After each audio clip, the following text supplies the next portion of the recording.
Share.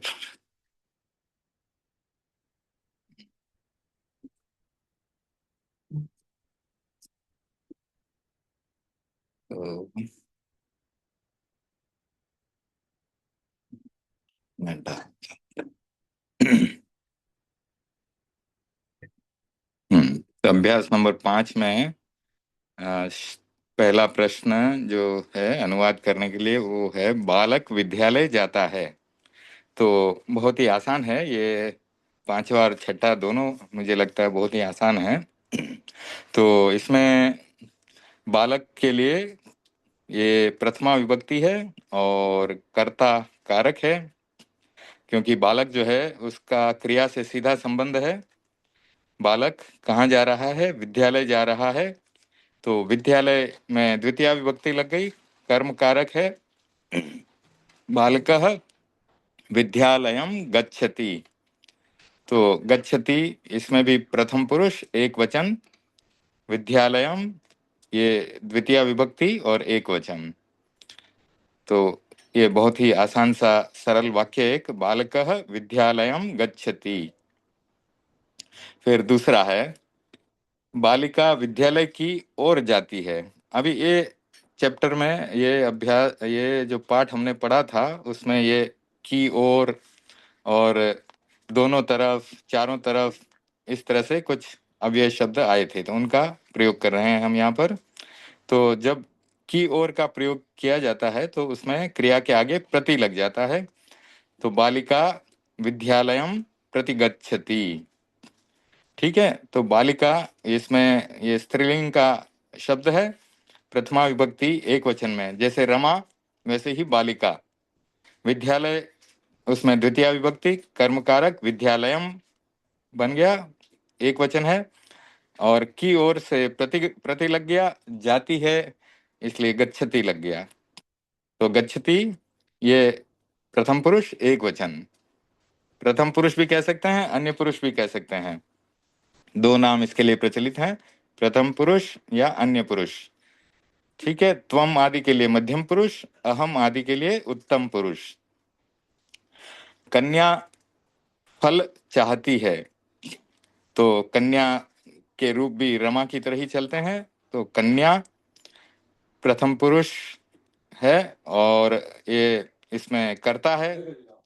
कन्या फल की इच्छा कर रही है, तो कन्या का रिलेशन डायरेक्ट रिलेशन है क्रिया से, इच्छति से, तो ये कर्ता है।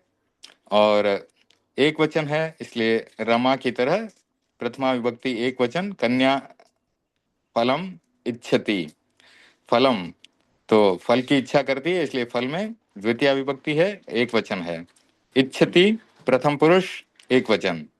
ठीक है, गुरु प्रश्न पूछता है, तो कन्या फलम इच्छति हो गया, और फिर गुरु प्रश्न पूछता है।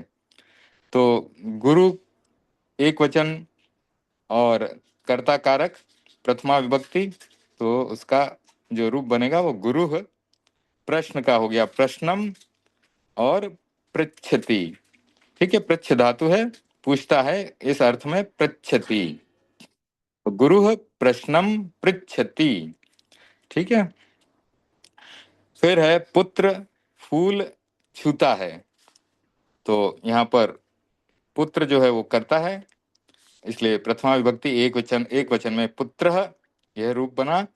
फूल के लिए पुष्पम और छूता है तो स्पर्श धातु है, स्पृश स्पृश धातु है, उसका स्पर्शति रूप बन गया। ठीक है, तो पुत्र पुष्पम स्पर्शति। फिर पिता सूर्य को देखता है, पिता के लिए संस्कृत में जनकः। ठीक है, सूर्य को तो सूर्यम देखता है तो पश्यति। ठीक है, दृश्य धातु का पश्यति रूप बनेगा वर्तमान काल में। तो पिता जनकः ये करता है, तो एक वचन, और जो कर्ता कारक है प्रथमा विभक्ति है। सूर्य इसमें द्वितीय विभक्ति सूर्यम, क्योंकि ये कर्म है, सूर्य को देखा जा रहा है, इसलिए कर्म कारक द्वितीय विभक्ति एक वचन। पिता जनकः सूर्यम पश्यति। ठीक है। पश्यति में प्रथम पुरुष एक वचन। पुत्र चंद्रमा को चाहता है। पुत्रः चंद्रम इच्छति। ठीक है। पुत्र जो है इसमें कर्ता कारक एक वचन, तो पुत्र हो गया। चंद्रमा चंद्रम, क्योंकि कर्म है, कर्म कारक लगा है, द्वितीय विभक्ति एक वचन। इच्छति प्रथम पुरुष एक वचन। दुर्जन सज्जन को दुख देता है। तो दुर्जनः, क्योंकि दुर्जन दुख दे रहा है तो क्रिया से सीधा इसका रिश्ता है दुर्जन का। तो दुर्जनः कर्ता कारक एक वचन। सज्जनम कर्म है यहाँ पर, कर्म कारक द्वितीय विभक्ति एक वचन। दुर्जनः सज्जनम तुदति। तुद धातु दुख देता है, इसलिए तुद धातु, और उसका रूप बना प्रथम पुरुष एक वचन में तुदति। जैसे पठति वैसे तुदति। पुत्र गांव के पास बैठा है। तो ये पास, पास यानी निकषा। तो पुत्र ग्रामम निकषा सिद्धति। तो पुत्र का रूप बना पुत्र, प्रथमा विभक्ति एक वचन। गांव इसमें पास के अर्थ में है, इसलिए इसका रूप बना ग्रामम, कर्म कारक लग गया प्रथमा विभक्ति। पुत्र ग्रामम निकषा, यानी पास में है ना, तो निकषा। पुत्र ग्रामम निकषा, और बैठने के अर्थ में सिद्धति। विद्वान धर्म की ओर जाता है। विद्वान का रूप मैंने लिखा नहीं है यहाँ पर। ठीक है, तो विद्वान का एक वचन का रूप मैं लिखता हूं यहाँ पर।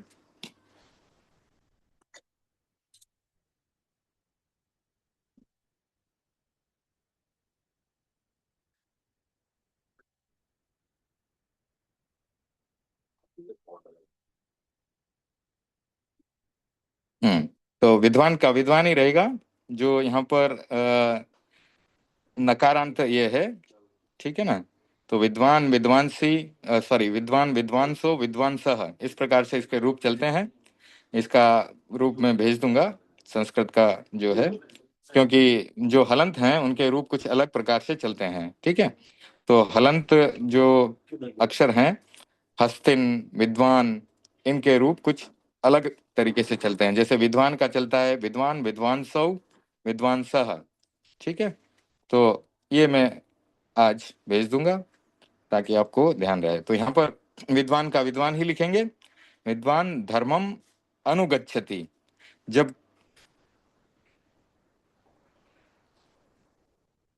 अनुगच्छति धर्म के पीछे जाता है तब लगता है, प्रतिगच्छति की ओर जाता है तब लगता है। तो यहाँ पर प्रतिगच्छति का प्रयोग ज्यादा ठीक लग रहा है मुझे। धर्म की ओर जाता है तो विद्वान धर्मम प्रतिगच्छति, या धर्म के पीछे जाता है तो अनुगच्छति, इस रूप में प्रयोग किया जा सकता है। विद्वान धर्मम अनुगच्छति, तो धर्म के पीछे, धर्म का अनुसरण करने के अर्थ में विद्वान धर्मम अनुगच्छति आएगा, और धर्म की ओर के लिए तो प्रतिगच्छति आएगा। ठीक है। विद्वान धर्मम प्रतिगच्छति या विद्वान धर्मम अनुगच्छति, दोनों का अलग अलग प्रयोग है। धर्म की ओर जाता है तो प्रतिगच्छति कर सकते हैं, धर्म का अनुसरण करता है या उसके पीछे जाता है तो अनुगच्छति। गुरु के पास शिष्य बैठा है। गुरुम निक्षा शिष्य सिद्धति। ठीक है।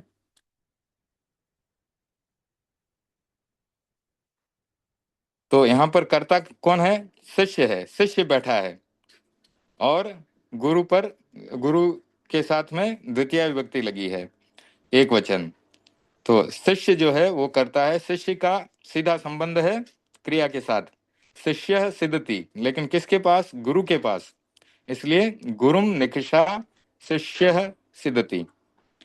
शिष्य समुद्र को पूछता है, तो शिष्य समुद्रम पृच्छति। ठीक है। पृच्छ धातु का उपयोग हुआ पूछने के अर्थ में, और शिष्य समुद्र को पूछ रहा है तो समुद्र पर द्वितीय विभक्ति लग गई, समुद्रम बन गया। शिष्य समुद्रम पृच्छति। संसार ईश्वर को नमस्कार करता है। तो संसार नमस्कार कर रहा है, इसलिए संसार पर प्रथमा विभक्ति लगी।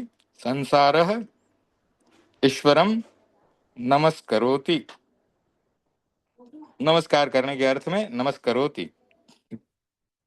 फिर है पुत्र, पिता कहाँ है? तो यहाँ पर संबोधन का प्रयोग हो रहा है। तो संबोधन के लिए पुत्र का पुत्र ही रूप बनेगा एक वचन में, है पुत्र, इसमें विसर्ग नहीं लग रहा है। ठीक है ना, संबोधन में एक वचन में विसर्ग नहीं लगता। तो संबोधन लगभग जो है प्रथमा विभक्ति की तरह चलता है, लेकिन थोड़ा थोड़ा फर्क आता है पुत्र, है पुत्रौ और है पुत्राः, इस प्रकार से संबोधन चलता है। तो एक वचन के लिए है पुत्र। जनकः कुत्र अस्ति, कहाँ है? कुत्र। जनकः पिता के लिए, और अस्ति जो है के लिए। तो है पुत्र जनकः कुत्र अस्ति। पूछा जा रहा है पुत्र को संबोधित करके कि है पुत्र, पिता कहाँ है तुम्हारे? हे दुर्जनम, धर्म क्यों नहीं स्मरण करता? तो दुर्जन को संबोधित करके उससे पूछा जा रहा है कि धर्म को क्यों नहीं संबोधित करते हो, सॉरी क्यों नहीं स्मरण करते हो उसका। तो हे दुर्जन, तो इसका भी जो संबोधन में प्रथमा विभक्ति सॉरी संबोधन में एक वचन का रूप बना वो है दुर्जन। हे राम, हे पुत्र, इस प्रकार से हे दुर्जन। धर्मम किम न स्मरति, तो धर्म इसके ऊपर द्वितीय विभक्ति लग गई, धर्म को स्मरण करने के अर्थ में है। तो धर्मम किम न स्मरति, किम प्रश्नवाचक हो गया, न स्मरति नहीं स्मरण कर रहा है, इसलिए न लग गया उसके पहले। तो धर्मम किम न स्मरति, प्रश्न पूछा, धर्म को क्यों नहीं स्मरण करते हो? राम घर कब जाता है? तो हमने कदा यदा तदा का प्रयोग किया था, तो यहाँ पर कदा का प्रयोग करेंगे क्योंकि प्रश्नवाचक है। रामः कदा गृहं गच्छति, रामः कदा गृहं गच्छति, तो राम कब घर जाता है। ठीक है। फिर है फूल के चारों ओर जल है, तो चारों ओर है तो परितः आ जाएगा, दो ओर है दो दो तरफ है तो अभितः आ जाएगा। तो फूल पुष्पम परितः जलम अस्ति, तो पुष्प के फूल के चारों ओर जल है। विद्या धर्म की ओर जाती है, तो विद्या का रूप रमा की तरह चलता है। विद्या धर्मम प्रति गच्छति, तो विद्या धर्म की ओर जाती है। तो जो विद्वान है उसे धर्म समझाना आसान है, और विद्वान धर्म को समझकर धर्म की ओर जाता है। तो विद्या जो है धर्म की ओर ले जाने वाली हो सकती है। विद्यालय के दोनों ओर फल और फूल हैं, विद्यालय के दोनों ओर फल और फूल हैं। तो विद्यालयम अभितः, दोनों ओर बताया इसलिए अभितः। फलानि पुष्पाणि, फलानि पुष्पाणि च सन्ति, तो आपको पता ही है च का प्रयोग फल और फूल के बाद में संस्कृत में होगा। हिंदी में तो फल और फूल ऐसे कहा जाता है, लेकिन संस्कृत में विद्यालयम अभितः फलानि पुष्पाणि, फलानि पुष्पाणि च सन्ति। राजा दुर्जन को दुख देता है, तो राजा के लिए नृप इस शब्द का प्रयोग कर सकते हैं। वैसे तो राजा के कई अर्थ समानार्थक जो शब्द हैं हमने कहानी में पढ़े थे, याद होगा आपको, भूपाल, नृपः, तो ऐसे कई शब्द हमने कहानी में पढ़े थे। और मैंने कहा था आपको कि इनका अपनी डायरी में लिखना, जो पर्यायवाची हैं, समानार्थक शब्द हैं, ताकि हमारी जो इंग्लिश में बोलते हैं ना वोकेबुलरी, वोकेबुलरी बढ़ेगी, हमारी शब्द की जो यार ये शब्दों को प्रयोग में लाने की शक्ति है वो बढ़ेगी। तो राजा की जगह हमने यहाँ पर नृपः, नृपः का प्रयोग किया, एक वचन प्रथमा विभक्ति। नृपः दुर्जनम तुदति, जो राजा है दुर्जन को दुख देते हैं, सज्जन को नहीं देते हैं। नृपः दुर्जनम तुदति, ताकि वो सुधर जाए। ठीक है, चलो ये एक एक्सरसाइज अपनी अभ्यास 5 की कंप्लीट हुई।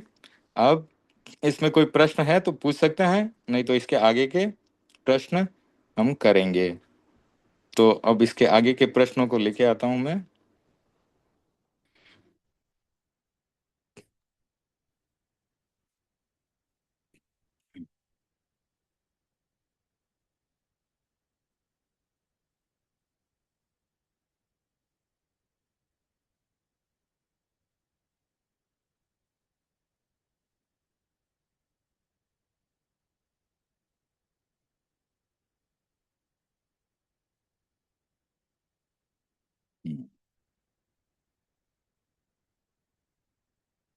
चैप्टर 5, अभ्यास 4, अभ्यास 5। ठीक है, ये अभ्यास 5 है। अब देखिए यहाँ पर इन्होंने क्या दिया है। अशुद्ध वाक्य दिए हैं, विद्यालये गच्छति। तो अब आप देखें, विद्यालय गच्छति तो नहीं हो सकता, यहाँ पर जो है द्वितीय विभक्ति हमें लगानी है। तो शुद्ध वाक्य सामने लिखा है, विद्यालयम गच्छति। ठीक है। विद्यालयस्य प्रति, ये भी गलत है, क्योंकि प्रति गच्छति, अनुगच्छति आदि के साथ द्वितीय विभक्ति लगनी चाहिए।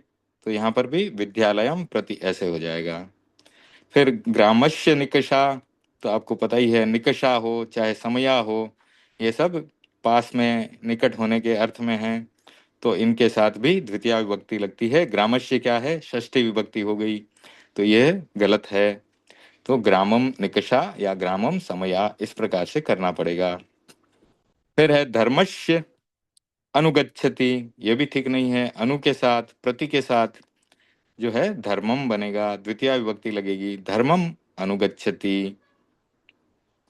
फिर यहाँ पर आप देखें, ये हलंत म और इनको जोड़ा भी जा सकता है। तो फिर क्या हो जाएगा, धर्मम नुगच्छति, धर्मम नुगच्छति। इस प्रकार से हलंत म और को साहित्य की पुस्तकें पढ़ेंगे तो उनमें इनको जोड़ दिया जाता है। ठीक है, हलंत म जो हम कहते हैं ना, स्वरहीनम परेण संयोज्यम, तो वह सूत्र भी यहाँ पर लगा करके इनको जोड़ा जा सकता है, दोनों शब्दों को। पुष्पस्य परितः, ये भी गलत है, षष्ठी विभक्ति नहीं लगेगी। तो पुष्पम परितः ऐसे बन जाएगा। ठीक है। अभी आपको वाक्य बनाने हैं। इन वाक्यों को बनाने के लिए ये क्या लिखते हैं कि क टू के वाक्यों का बहुवचन बनाओ। तो अब जैसे यहाँ पर बहुवचन कैसे बनेगा, बालक विद्यालय जाता है। ठीक है। तो बालकः विद्यालयम गच्छति हमने कहा था। तो अब इसका कोई बनाएंगे। एक उदाहरण में बता देता हूँ, बालकः का अभी बहुवचन बनाना है। तो क्या हो जाएगा, जैसे राम का क्या होता है, रामः रामौ रामाः। तो बालकः बालकौ बालकाः। ठीक है। बालकाः विद्यालयम क्या होगा, गच्छन्ति। ठीक है, बहुवचन आएगा तो गच्छन्ति हो जाएगा। ठीक है, इस प्रकार से सबके बनाने हैं। ठीक है, रमा रमे रमाः, तो बालिकाः विद्यालयम प्रति गच्छन्ति, इस प्रकार से बनेगा। तो एक एक चेंज कहाँ हो रहा है उसको ध्यान में रखते हुए आपको वाक्य को बहुवचन में बदलना है। तो बालिकाः विद्यालयम प्रति गच्छन्ति, तो कहाँ चेंज हुआ, एक तो बालिका में चेंज हुआ और एक इसमें जो क्रिया लगी थी उसमें चेंज हो गया, क्योंकि बालिका का बालिकाः बनाया हमने। ठीक है। तो उसका बहुवचन बनाया तो गच्छति का गच्छन्ति बन जाएगा। कन्या फल चाहती है, तो यहाँ पर कन्या फलम इच्छन्ति ऐसे बन जाएगा। ठीक है। तो इस प्रकार से वाक्यों का सबका बहुवचन बनाना है, ताकि आपको याद हो जाए कि क्रिया का रूप कैसे बदलेगा और कर्ता का रूप कैसे बदलेगा। फिर ये तुद इश स्पृश पृच्छ पठ लिख गम आगम के लट के पूरे रूप लिखो। तो ये आप पूरे रूप लिखेंगे तो आपको पक्का हो जाएगा। कैसे, तुदती तुदतः तुदंती, तुदसी तुदथ तुदथ, तुदामी तुदावह तुदामह। इस प्रकार से इसका क्या होगा, इच्छति इच्छतः इच्छन्ति, इच्छसि इच्छथ इच्छथ, इच्छामि इच्छावह इच्छामह। पठ का पठति पठतः पठन्ति, पठसि पठथः पठथ, पठामि पठावह पठामह। तो आप लिखेंगे, लिखने की प्रक्रिया में बहुत अच्छे से जल्दी याद हो जाता है। तो इतनी धातुओं का लिखेंगे तो पक्का आपको ये लट लकार अच्छे से याद हो जाएगा। राम के तुल्य 10 नए शब्दों के रूप बनाओ। तो राम के तुल्य किसका बना सकते हैं? सूर्य का बना सकते हैं, चंद्र का बना सकते हैं, श्याम का बना सकते हैं, लक्ष्मण का बना सकते हैं। ठीक है ना? तो इस प्रकार से इसके भी 10 नए शब्दों के रूप बनाएंगे तो आपको राम का पूरा अच्छे से याद हो जाएगा। जिन का बना सकते हैं, अरिहंत का बना सकते हैं। ठीक है?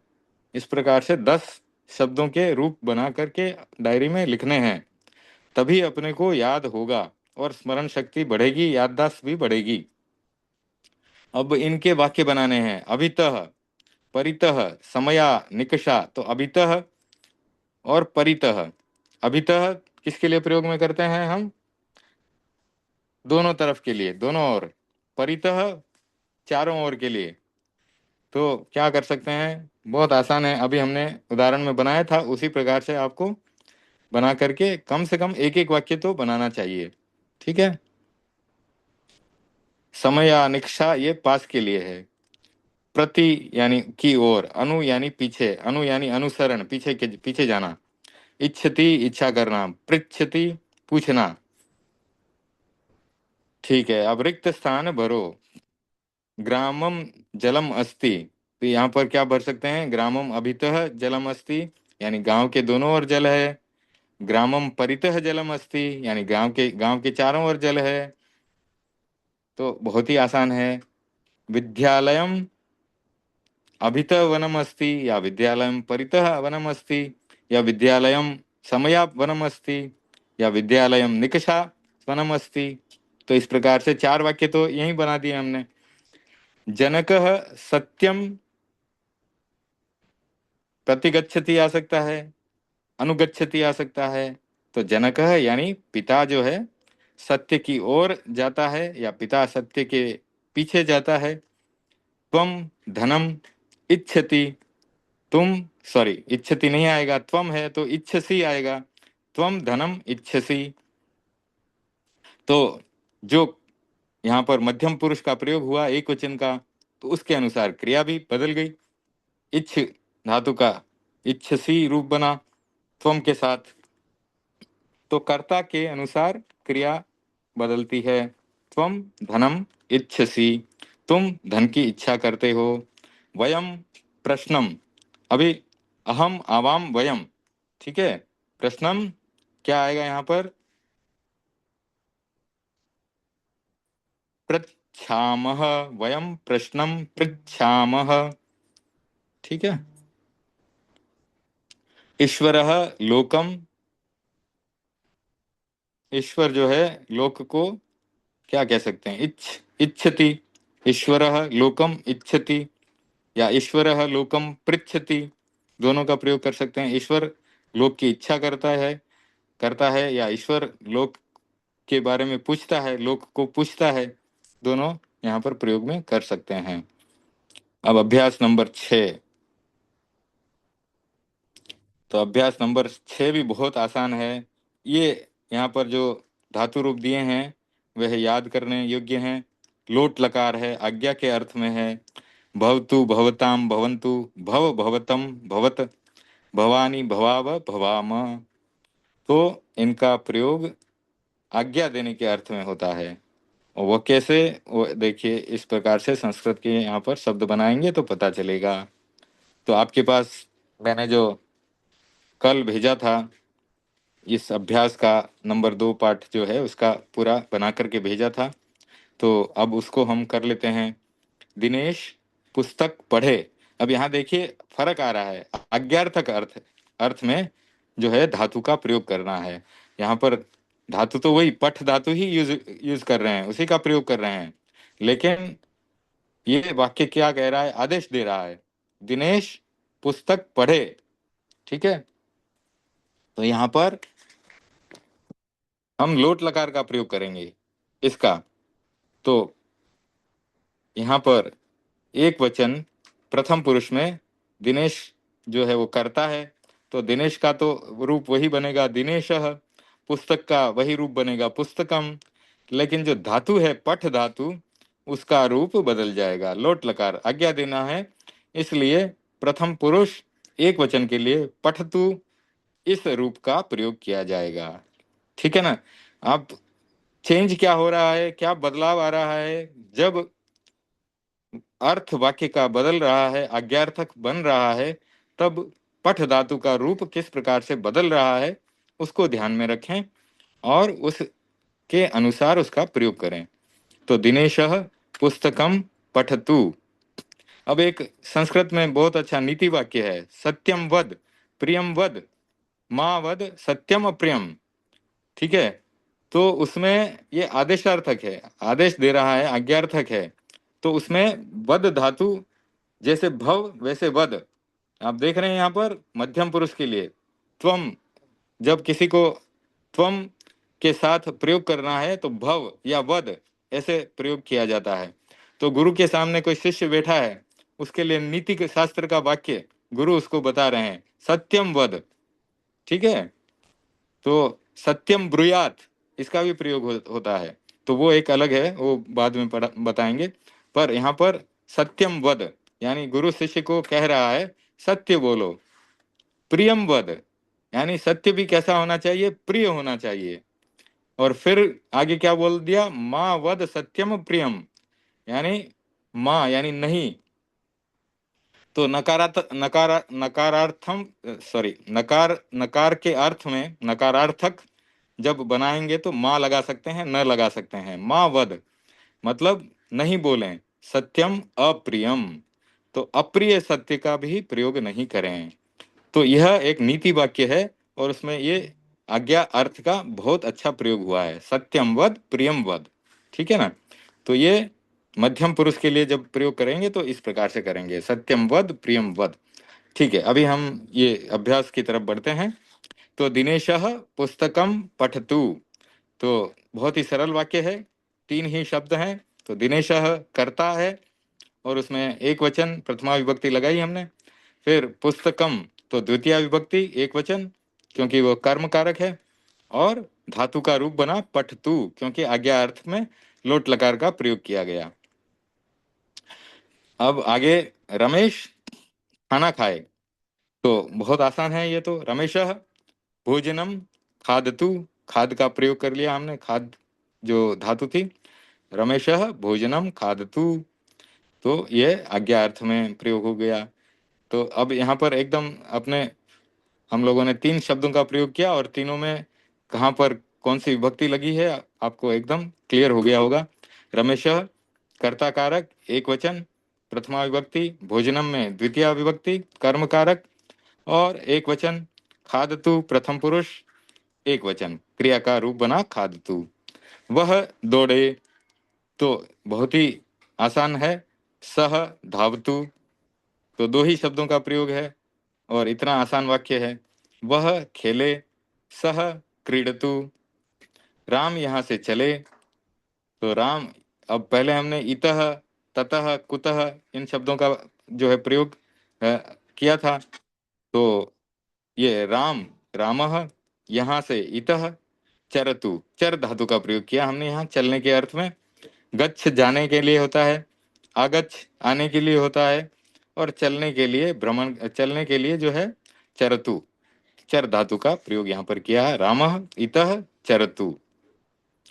तू धन की इच्छा कर, त्वम धनम इच्छ, तो यहाँ पर मध्यम पुरुष आया, त्वम धन, धनम हो गया, क्योंकि वह कर्म कारक होने से प्रथमा विभक्ति लगने से धनम हो गया।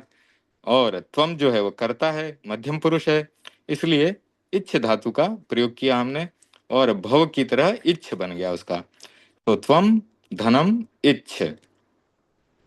फिर है तू नगर को जा, तो त्वम यहाँ पर भी तू है तो त्वम आ गया, नगर के लिए नगरम हो गया। और गच्छ, तू नगर को जा, त्वम नगरम गच्छ, सत्यम वद उसी प्रकार से नगरम गच्छ। तू फलों को देख, तो तू के लिए त्वम बन गया, त्वम शब्द आ गया। और फल फूलों के लिए पुष्पम हो गया। को देख, तो पश्य धातु का दृश्य धातु का प्रयोग हुआ त्वम पुष्पम पश्य।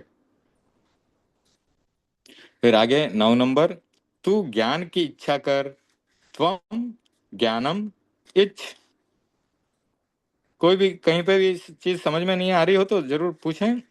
तू की जगह त्वम हुआ, ज्ञान ज्ञानम, और इच्छा कर यानी इच्छ, तो त्वम ज्ञानम इच्छ। फिर 10 नंबर में, तू घर के कार्य को ही देख। तो अब यहाँ पर को ही देख, ही का प्रयोग हुआ है, ही के लिए संस्कृत में एव इसका प्रयोग होगा। तो तू घर के कार्य को ही देख, तो त्वम गृहस्य कार्यम एव पश्य।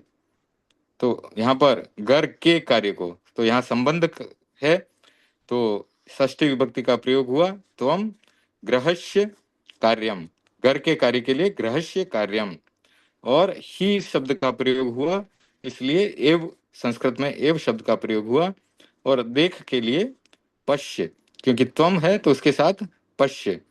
त्वम क्या है, मध्यम पुरुष है, एक वचन है, इसलिए पश्य रूप बना दृश्य धातु का। इसको इस प्रकार से भी लिखा जा सकता है, त्वम गृहस्य कार्यमेव पश्य।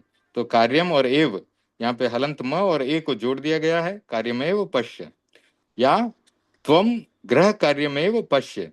तो गृहस्य कार्यम, इसको हम गृह कार्यम ऐसा भी लिख सकते हैं।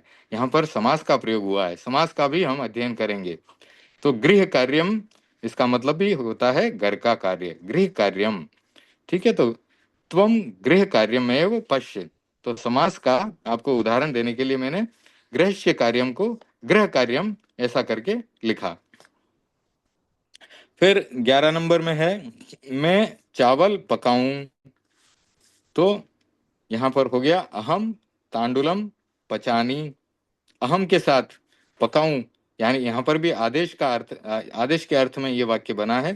तो भवानी, जैसे ऊपर बताया गया, यहाँ पर भवानी भवाव भवाम, तो उस प्रकार से हमने पचानी, पच धातु का पचानी रूप बनाया। ठीक है, तो मैं चावल पकाऊं यानी अहम तांडुलम पचानी, इस प्रकार से यह वाक्य संस्कृत में हमने अनुवाद किया। तो 11 नंबर अहम तांडुलम पचानी। फिर आगे बढ़े 12 नंबर, मैं दौड़ूं, यानी स्वयं को आदेश दे रहे हैं, मैं दौड़ूं।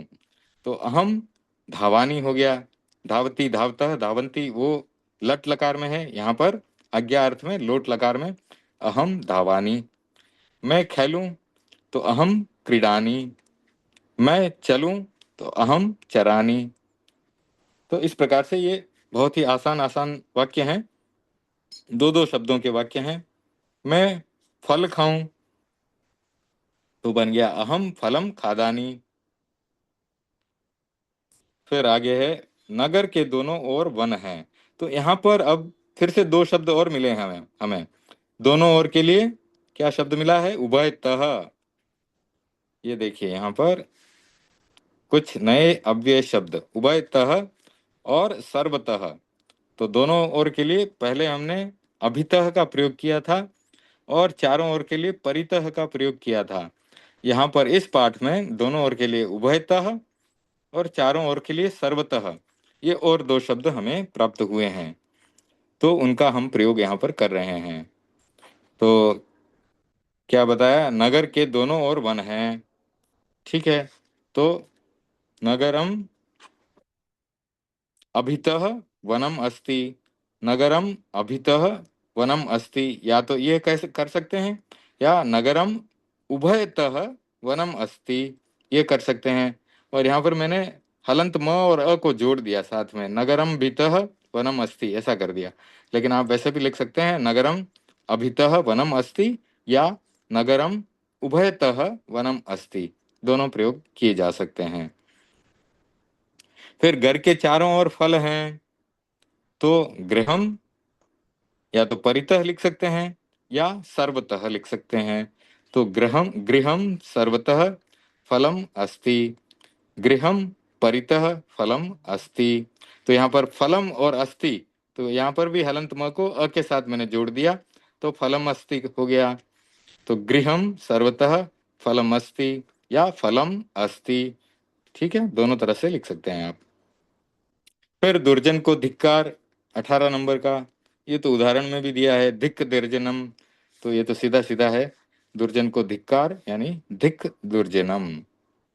तो धिक शब्द के साथ भी दुर्जन जो शब्द है उसमें द्वितीय विभक्ति लगी है, तो धिक दुर्जनम। संसार के ऊपर ऊपर सूर्य है, तो संसारम, अब ऊपर ऊपर है इसके कारण संसारम बना, मतलब द्वितीय विभक्ति का एक वचन रूप बना वहां पर, तो यह ऊपरी ऊपरी जो है उसके कारण बना। और ऊपरी ऊपरी में संधि हुई है, तो वो ऊपरी बन गया। ऊपरी प्लस ऊपरी, याद करें, ई वर्णादि नाम स्वरम यवर रला, ये सूत्र है।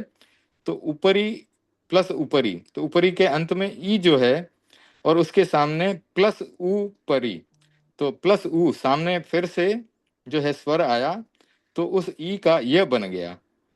तो ई वर्णादीनाम स्वरे स्वरे यवरला, तो उस ई का यू य बन जाने से य और उ जुड़ करके उपरयू परी बन गया। ठीक है, यहाँ संधि हुई है, ध्यान रहे।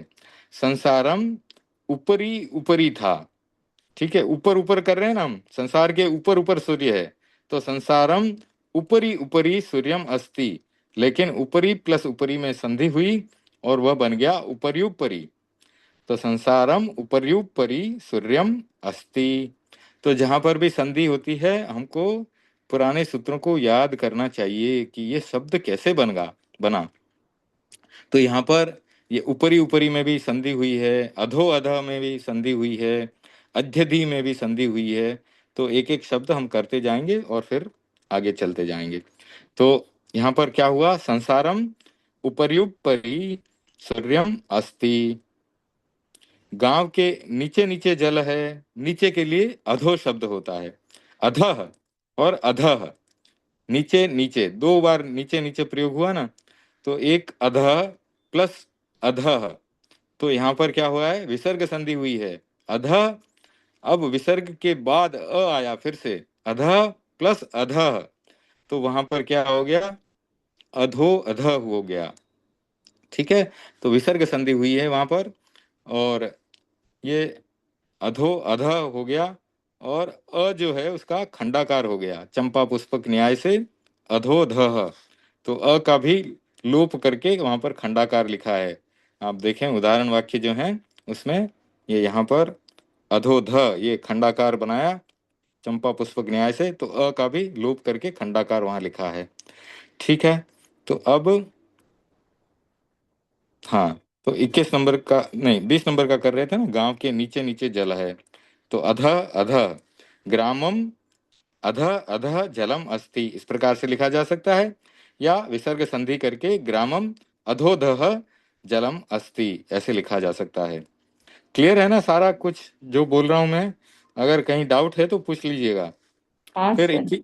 जी ठीक है, 21 नंबर में लोक के अंदर अंदर राम है, तो यहाँ पर भी संधि हुई है, अधि प्लस अधि लोकम, अधि अधि रामः अस्ति, लोक के अंदर अंदर राम है, तो लोकम, लोकम अधि प्लस अधि होने से अध्यधि हो गया, यहाँ पर भी ई था, ई का यह हो गया है, तो लोकम अध्यधि रामः अस्ति।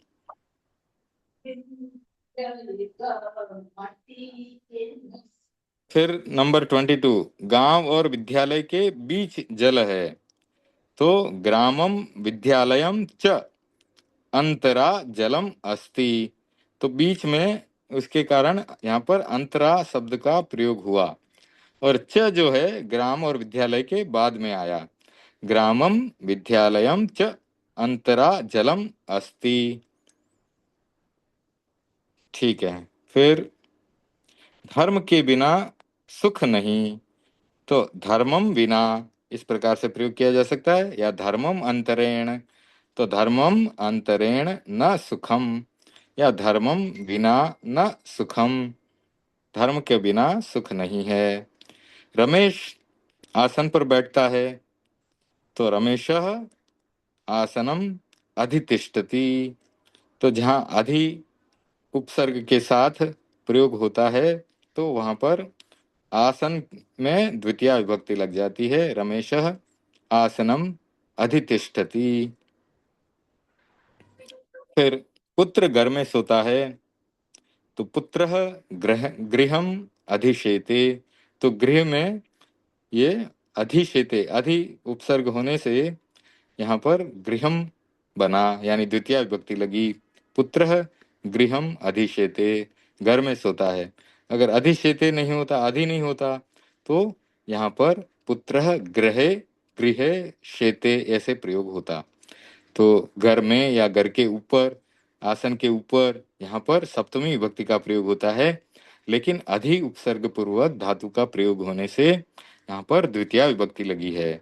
तो पुत्रः गृहम अधिशेते। फिर 26 नंबर, कृष्ण 10 वर्ष तक अध्ययन करता है।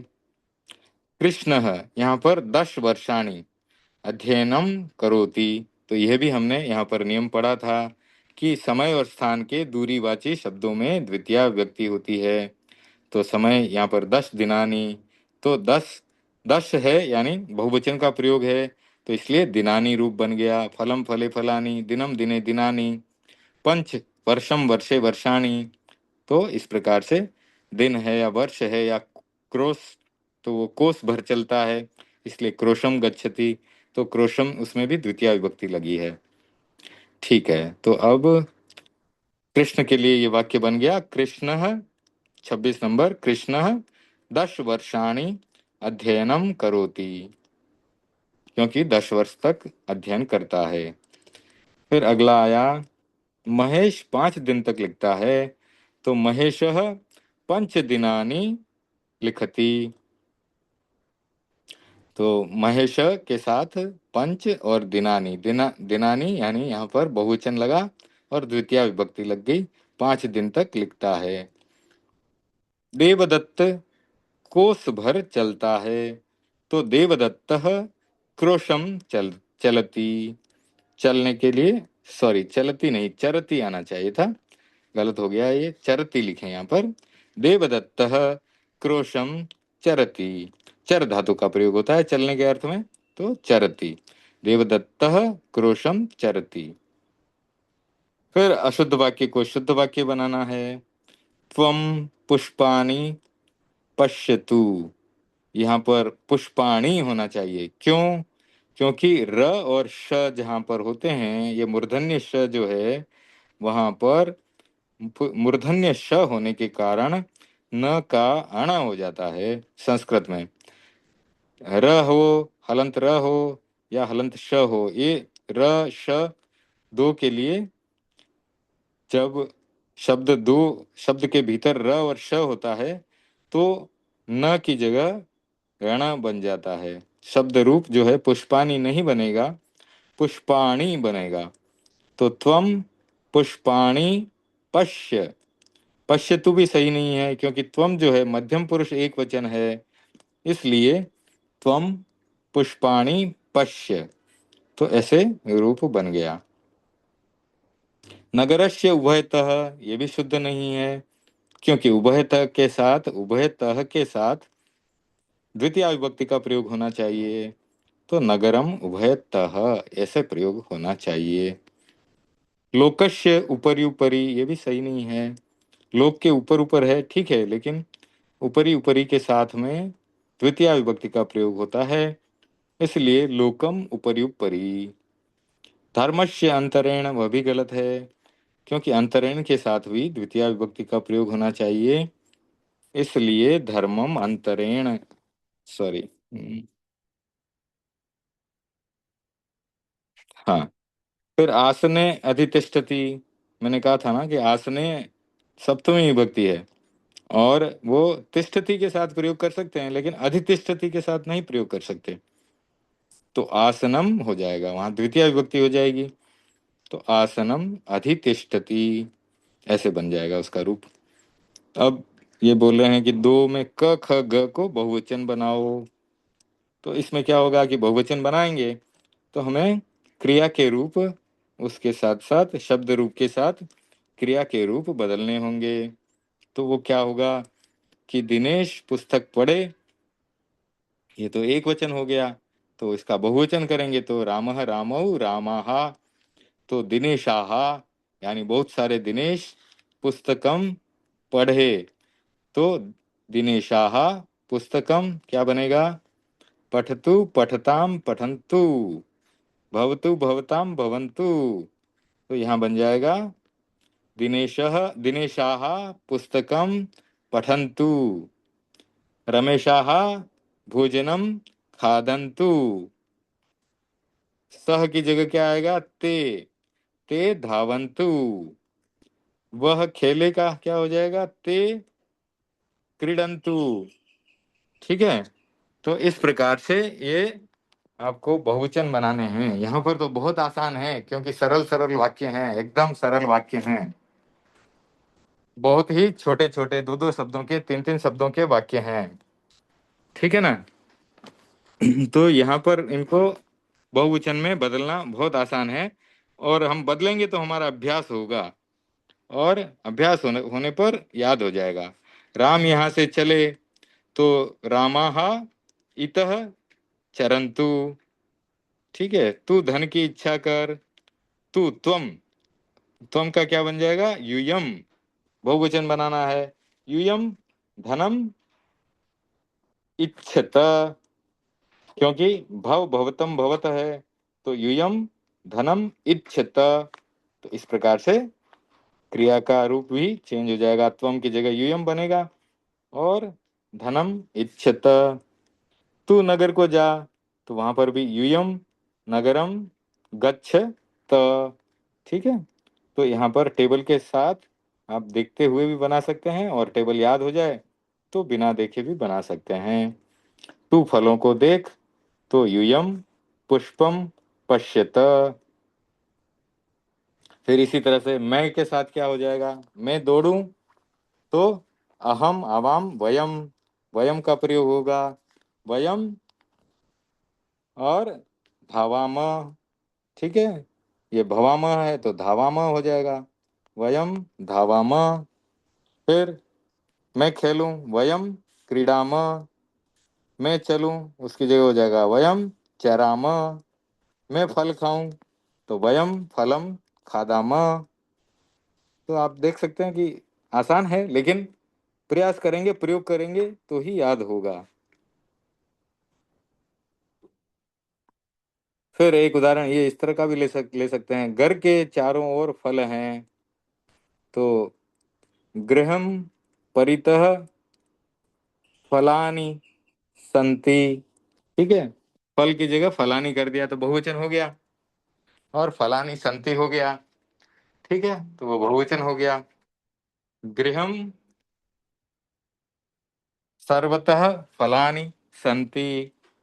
ठीक है। इस प्रकार से हम बदल सकते हैं इनको बहुवचन में। अब आगे फिर क्या है, पूरे रूप लिखो, पूरे रूप लिखो ज्ञान के लिए। ज्ञान धन कार्य आसन वर्ष दिन फल पुस्तक और गृह, तो ये क्या है, सारे के सारे नपुंसक लिंग के शब्द हैं। ठीक है। तो इनके लिए क्या होगा, प्रथमा विभक्ति और द्वितीय विभक्ति जो है सेम होगी। तो कैसे होगी, फलम फले फलानी की तरह होगी। प्रथमा विभक्ति में भी फलम फले फलानी, द्वितीय विभक्ति में भी फलम फले फलानी।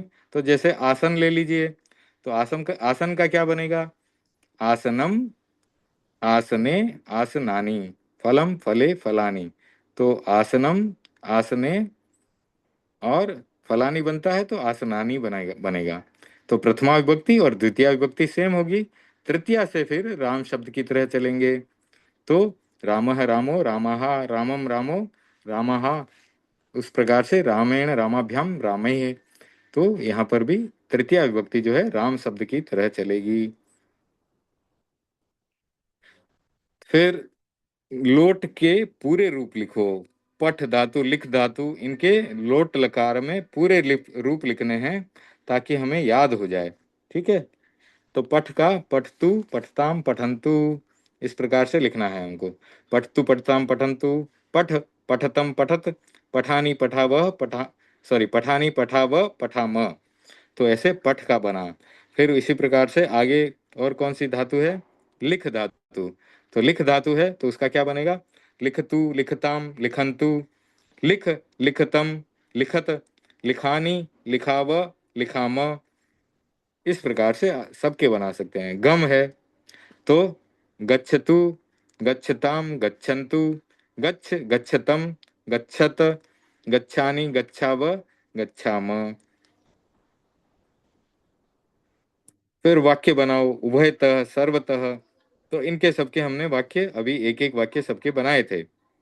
ग्रामम उभयतः जलम अस्ति, या ग्रामम सर्वतः जलम अस्ति। ठीक है। अंतरा यानी बीच में है। अंतरेण बिना के अर्थ में है। तो अंतरा का भी हमने बनाया था, ग्रामम विद्यालयम च अंतरा जलम अस्ति, यानी ग्राम और विद्यालय विद्यालय के बीच में जल है। बिना अंतरेण तो धर्मम बिना। इस प्रकार से हमने वाक्य बनाया था। या धर्मम अंतरेण, धर्मम बिना न सुखम, धर्मम अंतरेण न सुखम। तो इसी प्रकार से धर्म की जगह आप धन लिख दीजिए। धनम बिना न सुखम, धनम अंतरेण न सुखम, यानी धन के बिना भी सुख नहीं मिलता है। अधिशेते सोने के अर्थ में है। आसनम अधिशेते, सह आसनम अधिशेते, यानी वह आसन के ऊपर सोता है। सह आसनम अधितिष्ठति, यानी वह आसन के ऊपर बैठता है। ठीक है। रिक्त स्थानों को भरो। तो रिक्त स्थानों को भरने के लिए उभयतः जलम। तो यहाँ पर उभयतः जलम तो लिख सकते हैं ग्रामम उभयतः जलम। ठीक है। ग्राम के दोनों ओर जल है। इस प्रकार से यहाँ ग्रामम लिखा जा सकता है, क्योंकि यहाँ पर द्वितीय विभक्ति इसलिए आ रही है क्योंकि उभयतः का संयोग है। ठीक है। तो ग्रामम उभयतः जलम।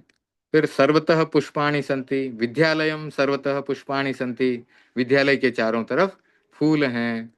ठीक है। गृहम सर्वतः पुष्पाणि सन्ति, ऐसे भी लिखा जा सकता है, घर के चारों ओर फूल हैं। या ग्रामम सर्वतः पुष्पाणि सन्ति, ऐसे भी लिखा जा सकता है। फिर धर्मम अंतरेण न सुखम, धनम अंतरेण न सुखम, ये तो अभी हमने बात की थी। तो अंतरेण यानी उसके बिना सुख नहीं मिलता, धर्म या धन के बिना सुख नहीं मिलता। च अंतरा प्रयागः, च अंतरा प्रयागः, तो यहाँ पर दो शब्द लिखने हैं। ठीक है ना। तो प्रयाग जो है किसके बीच में पड़ता है? तो यहाँ पर हमने इसमें प्रयोग किया था। यहाँ पर किसके दो दो शहरों के बीच में है? गंगा यमुना के बीच में हो सकता है। हाँ, यहाँ है, दो नदियों के बीच में है। गंगाम यमुनाम च अंतरा प्रयागः अस्ति। तो गंगा और यमुना इनके बीच में प्रयाग पड़ता है, इसलिए गंगाम यमुनाम च अंतरा प्रयागः। अब यहाँ पर अधिशेते का प्रयोग करना है। तो आसनम अधिशेते, आसन के ऊपर सोता है। आसनम अध्यास्ते, यानी आसन के ऊपर बैठता है।